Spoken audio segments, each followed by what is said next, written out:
नमस्कार दोस्तों, quick news के आज के कार्यक्रम में आप सभी का स्वागत।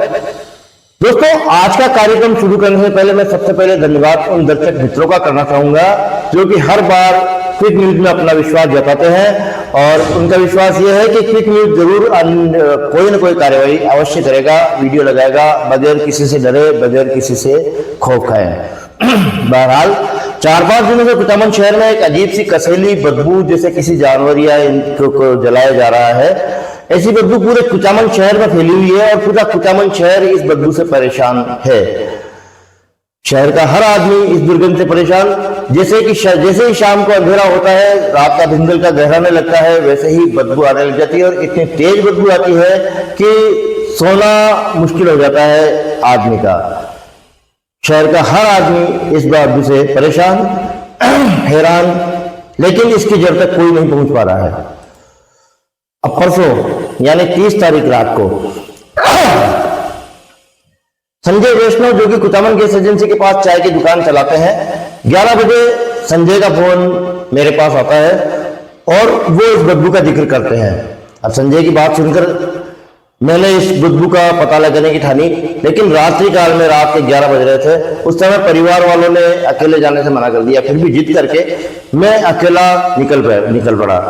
अब यह तो पता लग गया कि ये बदबू कुचामन सिटी नगर परिषद के सामने वाली रिंग रोड के पास स्थित डंपिंग यार्ड से आ रही है, लेकिन कहां से आ रही है पता नहीं लग पाया क्योंकि यार्ड काफी लंबे चौड़े क्षेत्रफल में फैला हुआ है।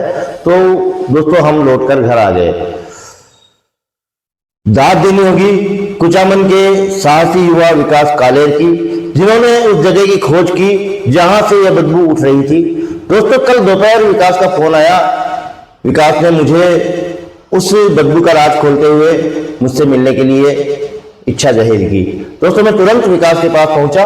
विकास ने बताया कि बुधवार 30 अप्रैल को वह अपने 2 साथियों के साथ डंपिंग यार्ड में इस दुर्गंध का पता लगाने के लिए गया था। 2 साथियों के साथ गए थे दोस्तों रात को 12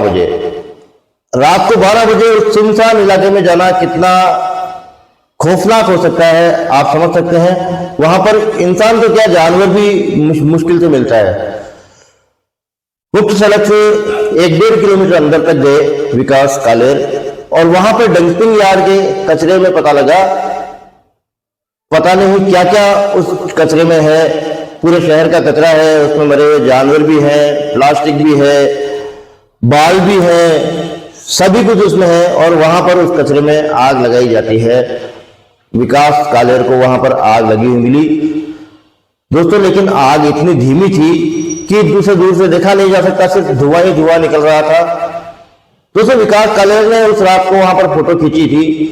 आपने पूरी स्क्रीन पर देखी है उस फोटो को, जिसमें 30 तारीख की रात को विकास कालेर ने वहां से खींची थी। इसके बाद विकास वहां से फायर ब्रिगेड पहुंचे और फायर ब्रिगेड को बुलाकर इस आग को बुझवाया, लेकिन आग वापस लग गई या लगा दी गई दूसरे दिन।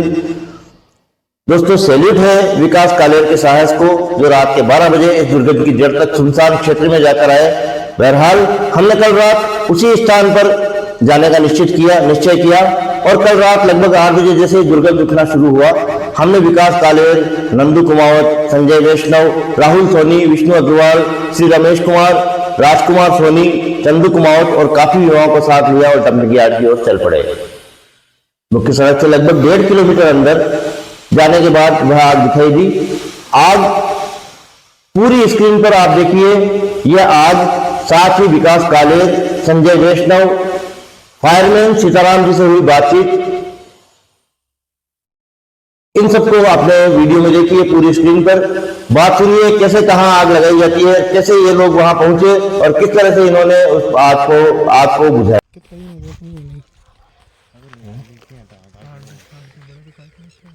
समस्या अपन बदबू है, बस आई समस्या है। जानवर का बड़ा अपन बदबू है, पूरे गांव को जीनो आराम करके।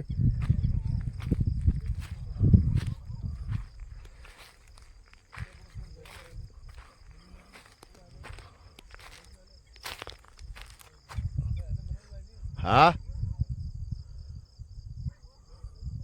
मतलब ये शाम होते ही हमेशा बहुत बुरी दुर्गंध आती है। मतलब रात को भी सोते हैं तो कूलर में, पंखे में, घर बंद भी कर लेते हैं इन्हें, तो चारों ओर मतलब ये मरे हुए जानवर या बाल वगैरह जलाते हैं या कचरा जलाते हैं, वैसी बदबू आती है।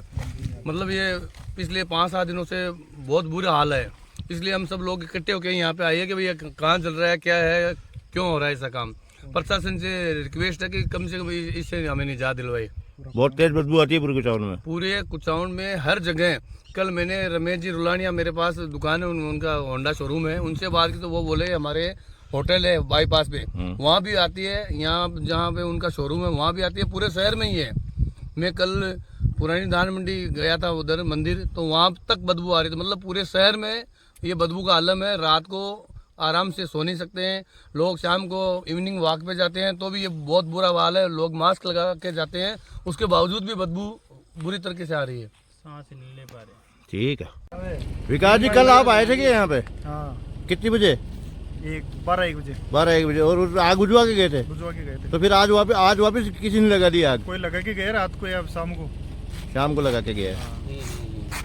सीताराम जी, कल रात को आए थे क्या आप यहाँ पे? बिल्कुल साहब, रात को 12 बजे के करीबन यहाँ आए हाँ। और 1:30 बजे लगभग हम जा करके गाड़ी को खड़ी करके आग बुझा के गए थे यहाँ से? आग बुझा करके। तो फिर वापस आग कैसे लग गई इसमें? ये तो साहब जो डंपिंग वार्ड को पूछो, यहाँ पर एक चौकीदार रहता है दिन में। अच्छा, वो लगा के जाता है? वो लगा के जाता है, या पूछो उनको भाई कौन लगाता है।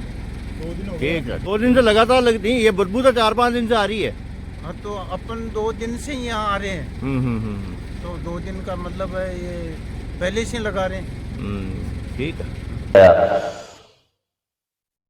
दोस्तों, इसी समय कुचामन के प्रमुख व्यवसायी होंडा शोरूम के मालिक श्री रमेश रुलानिया भी अपनी टीम के साथ वहां पहुंच गए और उन्होंने वहां पर पहुंचकर पुलिस टीम को बुला लिया। वहीं फायर ब्रिगेड को भी बुलाया गया, थाने से भी वहां पर टीम आ गई और गंभीरता से जांच की। दोस्तों, इस बदबू से पुलिस स्टाफ भी पूरी तरह परेशान था, तो यह काम गंभीरता से होना ही था। अब सवाल यहाँ यह उठता है दोस्तों कि जब कुचामन में डंपिंग ट्रीटमेंट प्लांट लगा हुआ है तो किलोमीटरों से भी ज्यादा फैला हुआ कचरा इकट्ठा क्यों हो रहा है? फैले हुए क्षेत्रफल में कचरा इकट्ठा क्यों हो रहा है? इसका निस्तारण क्यों नहीं हो पा रहा है?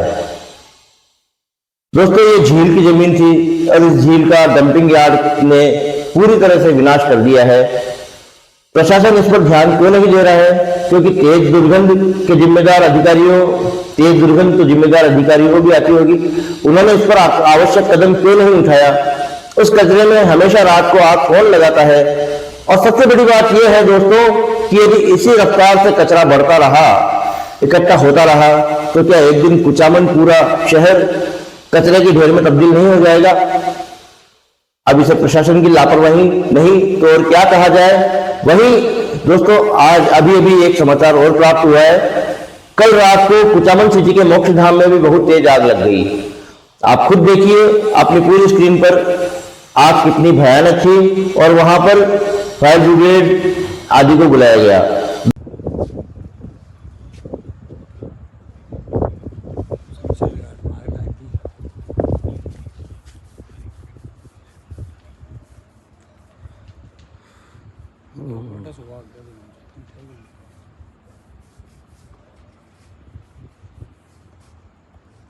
दोस्तों, राजकुमार गौड़ समाजसेवी द्वारा मोक्षधाम में आग पर फायर ब्रिगेड को बुलाया गया और एम्बुलेंस आदि को भी बुलाया गया और इस तरह से वहां पर राजकुमार गौड़ की कोशिशों से उस आग पर काबू पाया जा सका।